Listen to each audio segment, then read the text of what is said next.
All right, thanks, Kent. Really excited to be back home tomorrow night. I got a really talented Florida team coming to town. Our first home game versus Arkansas in league play. It had a huge crowd and an awesome environment. Hoping to have the same tomorrow night against Florida. I think this past weekend, great learning experience for our team. Disappointing result and performance. Really the first time this season we didn't give ourselves an opportunity to be in a game and to have an opportunity to win the game. So I think we'll take away a lot of lessons from that and work to get better as we prepare for tomorrow night. Matt, not trying to beat a dead horse, but you were very disappointed after the game with the rebounding, especially in the paint points. But the, do you, when you start to look at the rebounding, you said you had to find some answers. Do you use analytics, eyeballs, your coaching staff? What kind of goes into that? It's a little bit of everything, Sheldon. At the end of the day, though, we got to get the job done. I mean, when the ball's up there on the glass, we got to find a way to be physical in our box outs and relentless in our pursuit of the basketball. And that's positions 1 through 5, and we got to do it together as a team. Yeah, I mean, you guys seem to play so much better offensively when things are kind of, I wouldn't say running through KJ, but when he's a focal point of the offense. Just, I know two of the last 3 games, he's I think 6 or 7 shots. Just what's the emphasis there on trying to get him more involved here as conference play moves along? What I think obviously is very important for us, his ability to score not only in the post but on the perimeter. Credit to A&M. I thought they did a really nice job with their double teams and some of their coverages to limit his inside touches.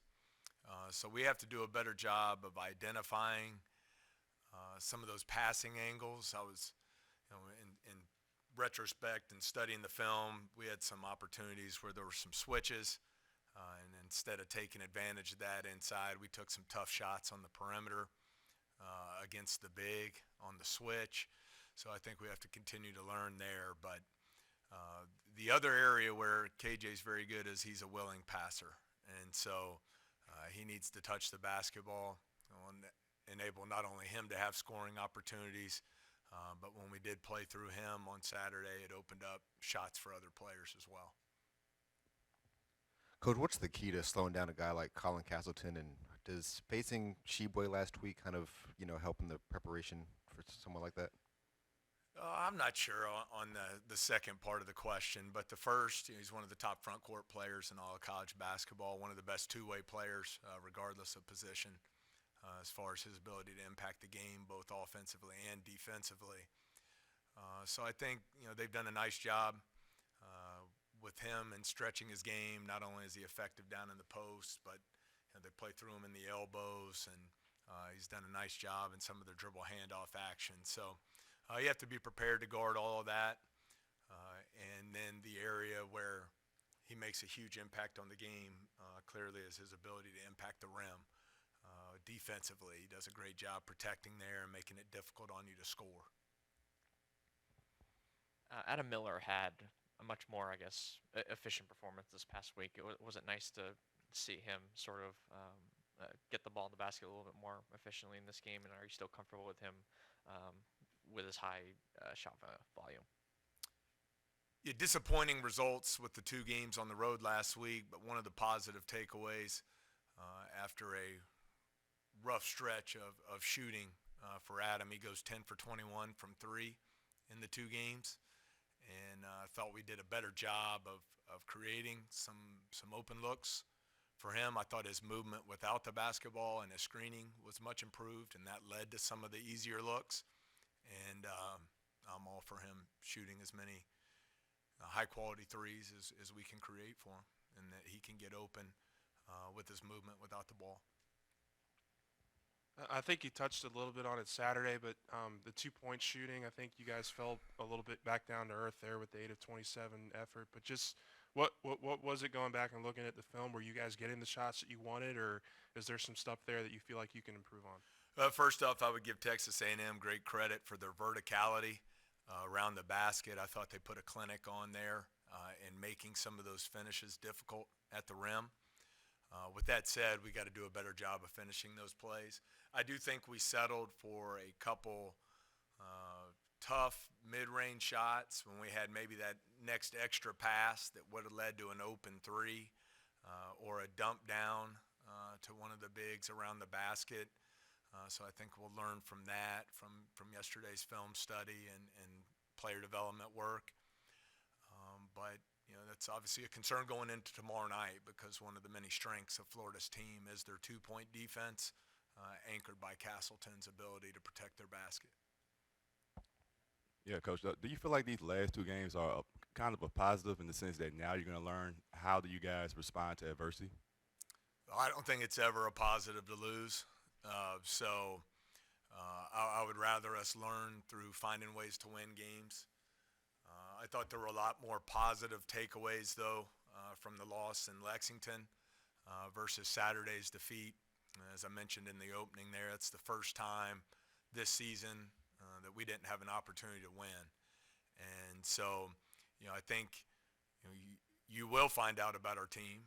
I think I'd rather find out, though, when we win the game. But I expect we'll have a great response. I think our players are disappointed in the way we played on Saturday, and I think we'll have a great bounce back. I think our preparation will be much better, and we hope that'll lead to a better result tomorrow night. No, he got in foul trouble early, but Trey was the only guy that was in the positive, in the plus minus for you. How did you feel like he played when he was able to stay on the court for a while? Well, I thought, Sheldon, you saw his explosiveness and ability to get to the rim. He didn't finish those plays as well as he did in the first two SEC games. The positive there is that he got there with his ability to get downhill off the bounce. But we need him on the floor. He's a guard who can rebound, which we know is an area we have to improve upon. He's a guard who can get to the basket and finish plays.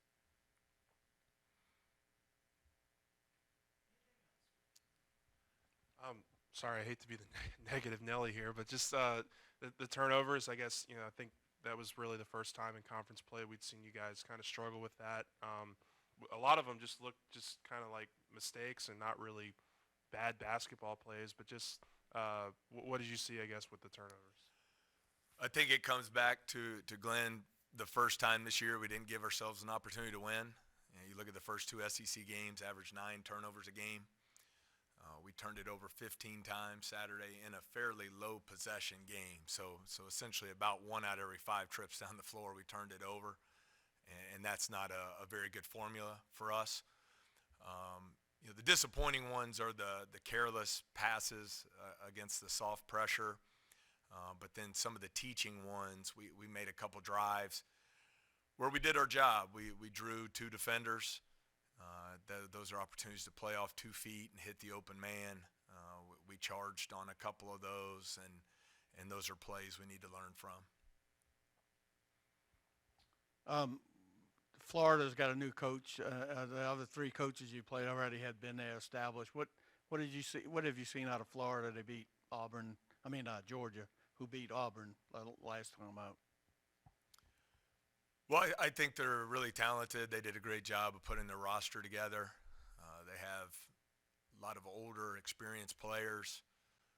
They're anchored, obviously, by Castleton in the post. But then they have 5 other guys who have had double-digit scoring games throughout the season. So they have explosiveness at multiple positions. And then I think they've been terrific defensively. Their two-point defense is fantastic. They do a good job of making you uncomfortable at that end of the floor. Cam Hayes showed some flashes this past game in terms of just being that sort of one-on-one scoring threat at the top of the key. Is he a guy who you sort of want to see maybe take more advantage of some of those opportunities and maybe show a little bit more consistency as just that sort of one-on-one scorer?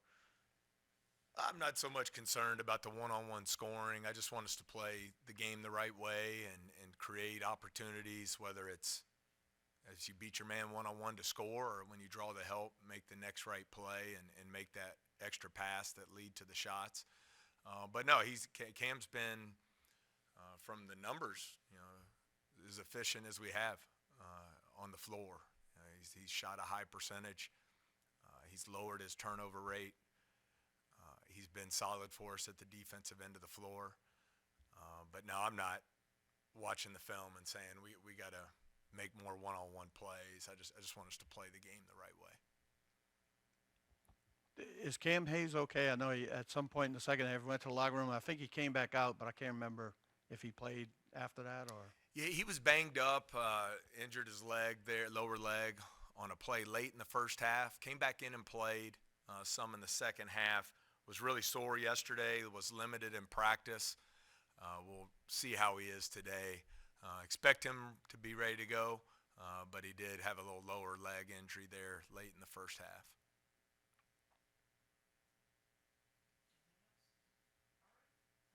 Okay, thanks so much. We'll see everybody tomorrow night.